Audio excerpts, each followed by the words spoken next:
রাসূল সাল্লাল্লাহু আলাইহি ওয়াসাল্লাম বলেছেন, যখন ঘুমোতে যাবা এই দোয়াটা পড়বা। দোয়াটা দেখেন কত চমৎকার, কিভাবে নিজেকে আল্লাহর কাছে সমর্পণ করবেন, সঁপে দিবেন। দেখেন রাসূল বলেন, তুমি এটা পড়বা, আল্লাহুম্মা ইন্নী আসলামতু ওয়াজহি ইলাইক। আল্লাহ, আমি আমার সত্তাকে আপনার দিকে সমর্পিত করলাম।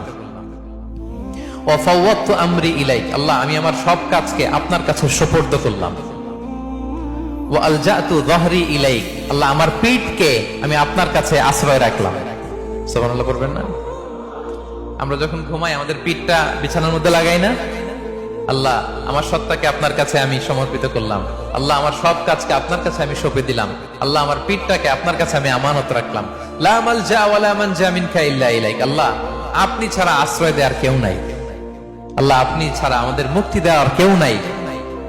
আল্লাহ, আপনি যে রাসূল পাঠিয়েছেন সে রাসূলের প্রতি আমি ঈমান আনলাম। আল্লাহ, যে কিতাব আপনি আসমান থেকে পাঠিয়েছেন ওই কিতাবের উপর আমি ঈমান আনলাম। সুবহানাল্লাহ পড়েন। বিষ্ণু ইসলাম বলেন, যখন কেউ এই দোয়াটা পড়বে রাত্রিবেলা, ফাইন মিত্তা, ওই মিন লাইলাতিকা, ওই রাতে যদি তুমি মারা যাও, মিত্তা আলাল ফিতরা, তুমি ফিতরাতের উপর মৃত্যুবরণ করবে।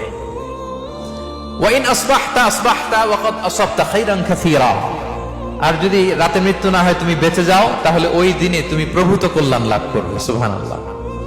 তাহলে বলেন, এই দোয়াটা পড়ার দরকার আছে না নাই?